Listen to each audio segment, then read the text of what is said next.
Very good morning, student. So towards the last end of this chapter today, I will try to wind it up. NEET में भी जितना था वो हम लोग मैक्सिमम टू मैक्सिमम हम लोग सारा रिवाइज कर रहे ही रहे हैं। सबसे जो जो पॉइंट में हम लोगों ने डिस्कशन में नहीं लिए वो सारे पॉइंट हम लोग अभी डिस्कस करेंगे यहाँ पे। सबसे पहला पॉइंट है फोटोकेमिकल स्मॉग। ये जो सिटी होती है, टाउन होते हैं बड़े बड़े, और वहां पे बहुत गर्मी पड़ती है और वहां पे हवा स्टील मतलब रुकी हुई दोपहर को होती है, उसकी वजह से होता है। It can produce a secondary pollutant. ये सेकेंडरी पॉल्यूटेंट प्रोड्यूस करता है। लॉस एंजलिस में देखा गया था पहली बार 1940 में। उसमें क्या होता है, नाइट्रोजन डाइऑक्साइड जो रिलीज होता है due to the high intense UV rays और उसकी हीट की वजह से वो टूटता है। Nitric oxide and nascent oxygen, बहुत हाईली रिएक्टिव ऑक्सीजन के फॉर्म में। ये क्या करेगा, nascent oxygen directly combine with the oxygen to form ozone. अब ये कार्बोहाइड्रेट भी होते हैं हवा में, पॉल्यूशन में, तो कार्बोहाइड्रेट के साथ ओजोन जो फॉर्म्ड हुआ है वो अगर मिक्स हो जाता है, it can form aldehyde ketones और बहुत सारे कंपाउंड बनेगा। And that once again that aldehyde ketones nitric oxide और ऑक्सीजन के साथ मिलके it can produce peroxyl acyl nitrate, जिनको हम लोग पान बोलते हैं। तो कभी कभार ऑप्शन में पूछते हैं which one of the following is secondary metabolites, sorry secondary pollutant. तो हम लोग PAN, PAN, peroxyl acyl nitrate, it is the secondary pollutant. तो ये फोटोकेमिकल है। हमको पता है फोटो मतलब लाइट होता है और केमिकल रिएक्शन होती है। That is reaction occurs in the presence of light. So photochemical reaction की वजह से chemical smog बनता है। It is highly poisonous and it can cause बहुत सारे problems, death भी cause कर सकता है।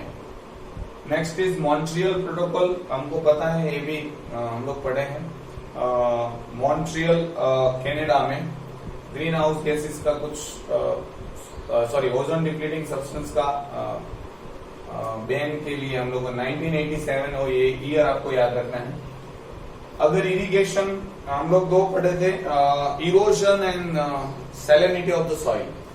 तो ये क्या होता है कि लिबरल इरिगेशन, पानी पहुंचाने की जो मेथड है वो ठीक नहीं है, लिबरल है, तो इसकी वजह से सैलिनिटी होती है। हम लोगों को पता है पानी वाटर लॉगिंग होता है, पानी भर जाता है, जो सॉइल के अंदर सॉल्ट है वो पानी में डिजोल्व हो जाते हैं और सरफेस के ऊपर आ जाते हैं और रूट्स को वो सड़ा देते हैं। It can effect the growth and production of the crops. ये हम लोगों ने पढ़े।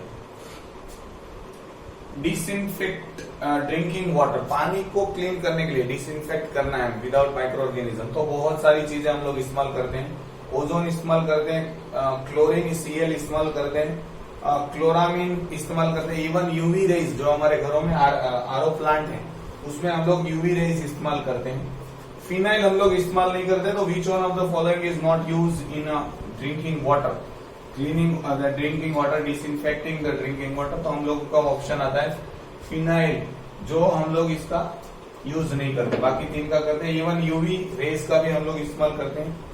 मिथाइल आइसोसाइनेट, ये हम लोग कल मैंने आपको शायद रिवीजन में करवाया था कि भोपाल गैस ट्रेजेडी। तो 1984 2nd 3rd दिसंबर की रात को ये हुआ था और हजारों लोग मर गए थे। वो methyl isocyanate react with water and forms another compound which is very poisonous. So उसकी वजह से बहुत सारी डेथ हो गई थी। Next is lead concentration. हमारी बॉडी में ब्लड में कितना डेंजरस कहलाता है, तो 30 मिलीग्राम पर 100 ml। 100 ml ब्लड में अगर लीड 30 मिलीग्राम है तो it is dangerous, it can cause death.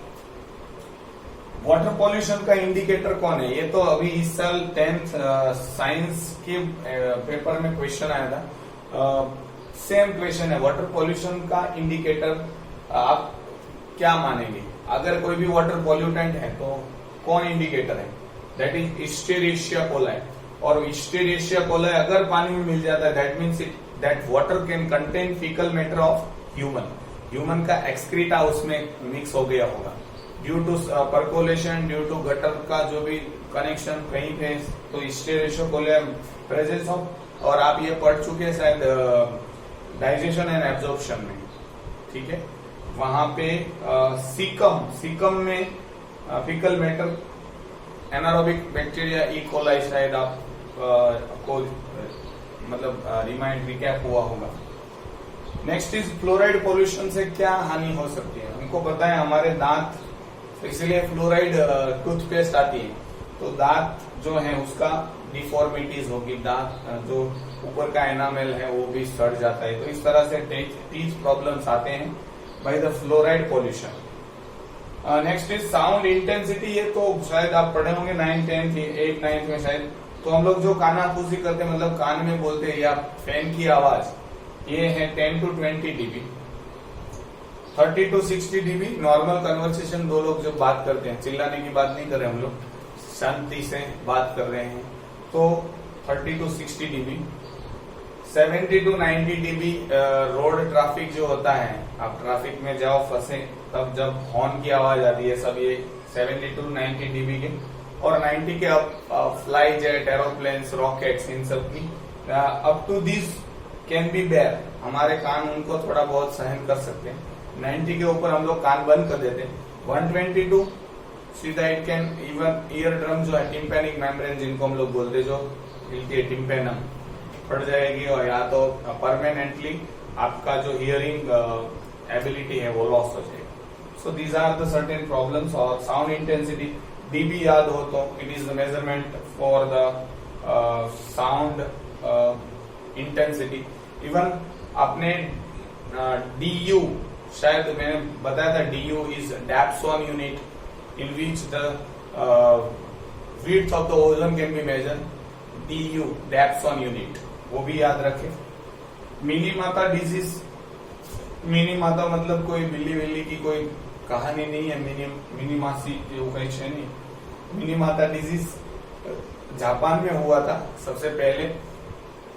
Mercury की फैक्ट्री थी, मतलब मेटल की फैक्ट्री थी, उसमें से मर्क्यूरी एज ए पॉल्यूटेंट पानी में जा रहा था। पानी के बाद हमको पता है बायोमैग्नेटिफिकेशन, और बाद में फिश में आ जाता है। और जो फिश खाएंगे उसकी बॉडी में इसका ज्यादा कॉन्सेंट्रेशन होने की वजह से डिजीज हुआ था, उसको हम लोग मिनीमाता बोलते हैं। बहुत सारे तरीके के उसके सिम्टम्स है, हेडेक होता है, आपको बुखार आएगा, फीवर होगा, लंग्स के कुछ प्रॉब्लम होंगे, सर्टेन ब्रेन के कुछ, जिसको हम लोग मेनिंजाइटिस बोलते हैं। मेनिंजाइटिस मतलब ब्रेन की जो कवरिंग है उसका सूजन हो जाना है, बहुत सारे तरीके से नुकसान पहुंचाता है, इसीलिए उसको मिनीमाता कहते हैं।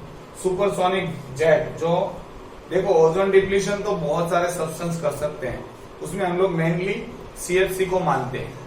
इवन नाइट्रोजन ऑक्साइड का भी बहुत बड़ा रोल है, कार्बन डाइऑक्साइड का भी रोल है, सल्फर डाइऑक्साइड का भी रोल है, सबका रोल है, लेकिन मेनली हम लोग CFC पढ़े हैं।